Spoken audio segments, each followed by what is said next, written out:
Hello, everybody, and welcome to this episode of Unchurned. I'm Josh Schachter, founder and CEO of UpdateAI and host of Unchurned. And I am here today with a friend from the East Coast in the tri-state area, Mr. Shareth Ben.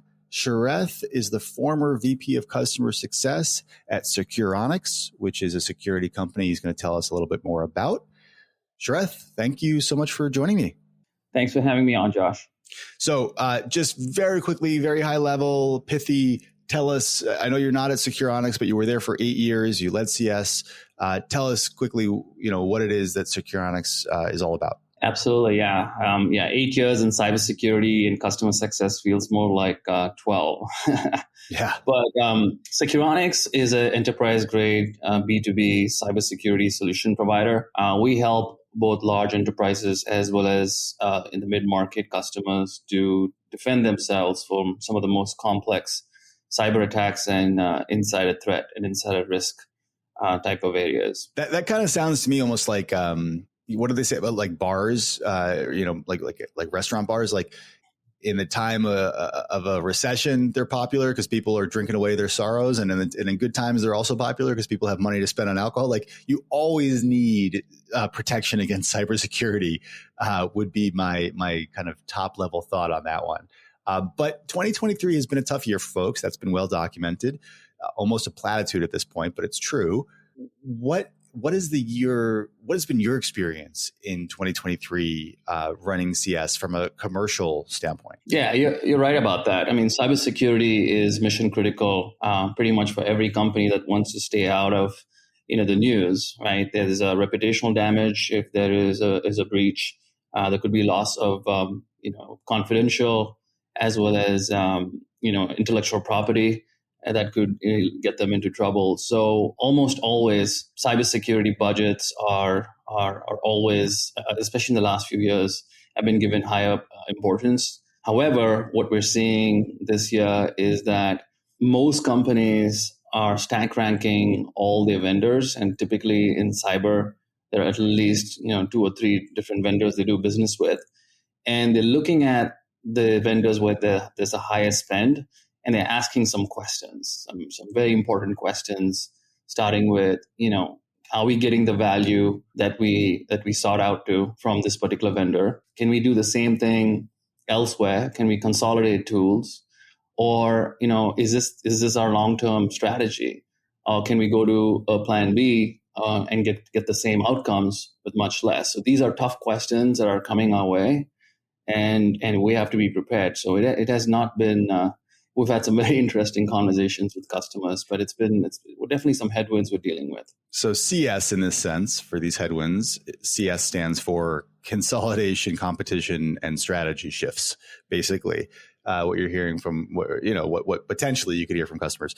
How do you deal with that? What do you do to secure these renewals? And do you even think about upselling and expansion? Yeah, regardless of being in Securonics or not, I can imagine as being the head of customer success, you've got to double down on your activities, and they can be summarized in one word, which is being proactive.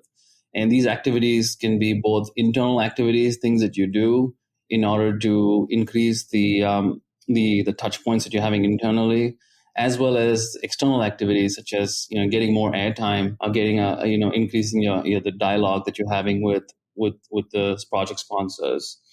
So we did 3 things differently. One is we prioritized all our accounts which were upcoming for renewals, and we focused on the top 40 accounts based on ARR spend, and we made sure that there were very little gaps when it comes to the service we're providing or the value that we were giving to these customers. Not only that, we increased the number of touch points we had with these executives just to make sure that we're being there for them as an advisor or as a friend, just to support them through these difficult times. And most importantly, we also established what is called as a value engineering team. In lack of better words, a SWAT team that's razor focused on making sure there is very little gap on the value that the customers were seeking. So it sounds like there's 3 pillars of this. The first is like a gap analysis, right? Make sure that you're feeding them the value that they're looking for. The next is really executive touch points that will stick. And then the third was your value engineering SWAT team. So let's go into each one then. Tell us a little bit about like what that process looked like as far as these, I forget how you described it, but it was like a gap analysis, right? Yeah. For each of these top companies. Yeah, I'll start with the value engineering team because I think that's Sure. probably the most important area of focus for us. So in cybersecurity, the landscape is continuously evolving, right?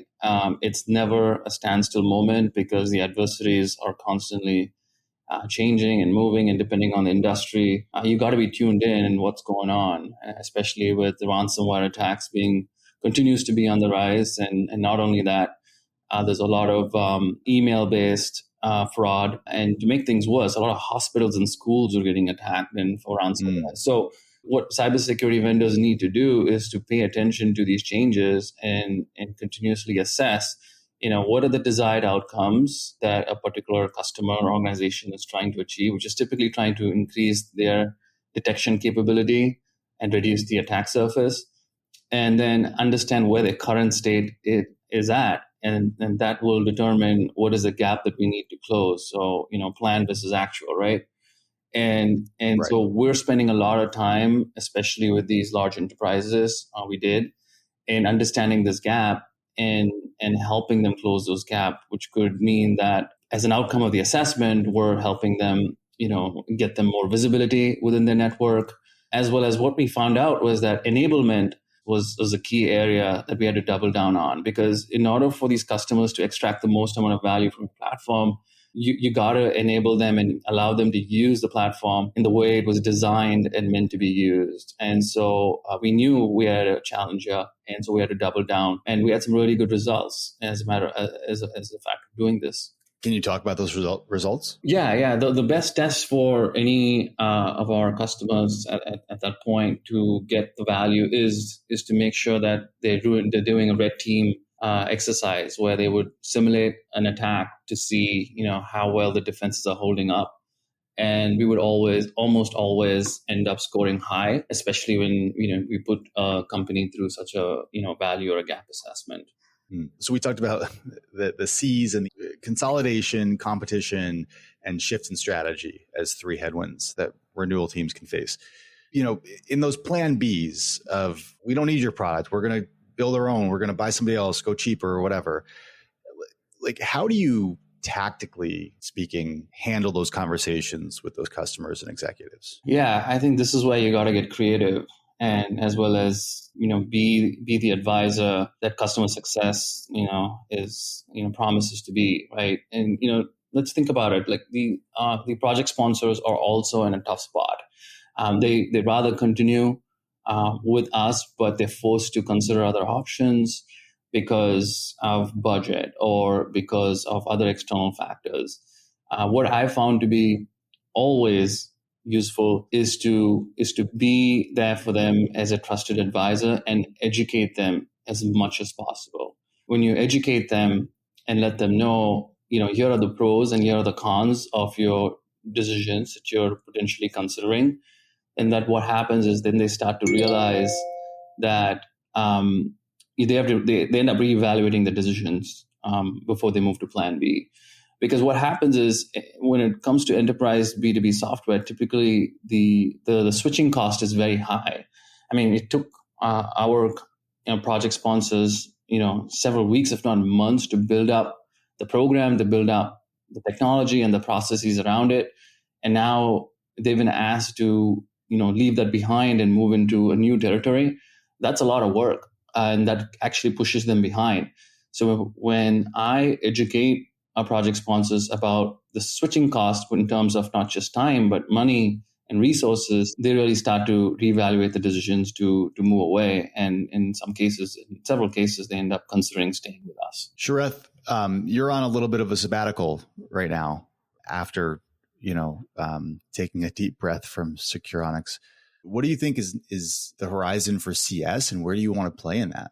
Yeah, the last 8 years has been such an invaluable experience for me, truly, with respect to, learning a lot from talking to customers, building high-performing teams, and most importantly, building the collaboration or alliance with internal stakeholders. So there's a lot to take away. I'm going to push back and reflect and learn and come back. And CS is my passion. So I'm going to continue to push forward.